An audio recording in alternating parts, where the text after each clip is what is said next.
Olá, estamos começando mais uma entrevista da nossa série sobre licitações com o Dr. Lucas Furtado.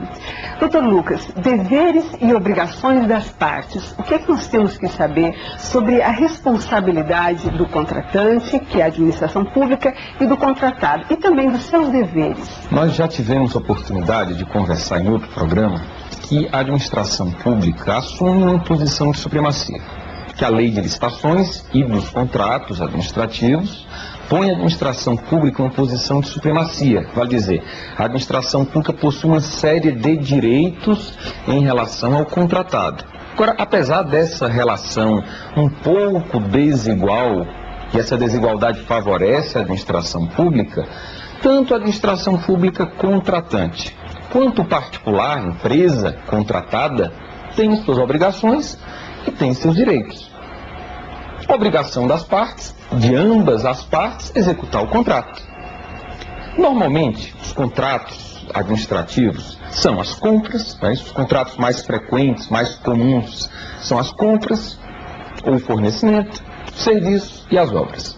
Nesses contratos, o que cabe à administração pública? Pagar pelo serviço executado.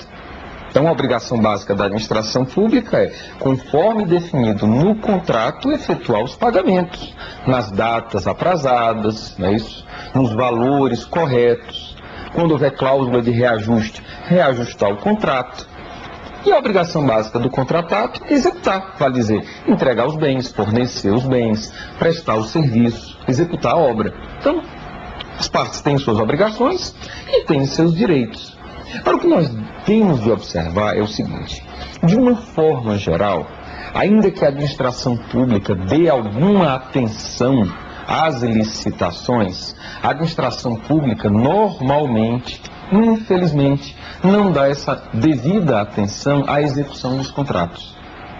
A lei de licitações determina que a administração pública é obrigada a indicar um servidor que vai ser o gestor do contrato, que vai acompanhar a execução do contrato. Qual é o perfil desse gestor? Ele é também um fiscal? Se confunde, pode se confundir? Quem é um gestor e se confunde com a figura do gestor, a de fiscal também? Isso. Deve ser alguém que entenda do objeto do contrato. Então, é um contrato na área de informática, deve ser alguém que atue na área de informática. É um contrato de serviços gerais, alguém que tem experiência nessa área e que conheça a legislação, que conheça as suas obrigações, seus direitos e principalmente sua responsabilidade.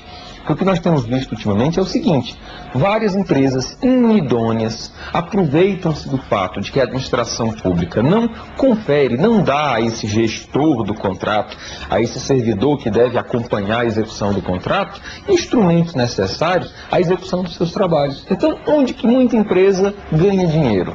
Não executando o contrato. Não executa o contrato, não utiliza o material que deve ser entregado. É direito e obrigação das partes de executarem o contrato na forma que foi pactuada, início, meio e fim. E uma pessoa, uma figura essencial nessa relação é esse servidor da administração pública que é designado para fazer essa gestão, essa fiscalização. Essa pessoa ela não tem poder de punir a empresa contratada. Não tem poder de impedir pagamento. Qual a função desse gestor do contrato? Reportar-se à sua chefia, esse chefe sim, daquela unidade administrativa, daquele órgão, daquela entidade pública, esse chefe tem competência para, recebendo a informação de que o contrato não foi executado, não pagar. Recebendo a informação de que há uma falha grave, abrir um processo com vista à aplicação de uma pena à empresa, de uma multa, por exemplo. Então, não é o gestor do contrato que vai multar. O gestor do contrato reporta-se à sua chefia e informa o que ocorreu naquele contrato, o que está ocorrendo. Se a empresa contratada executa ou não o contrato conforme combinado.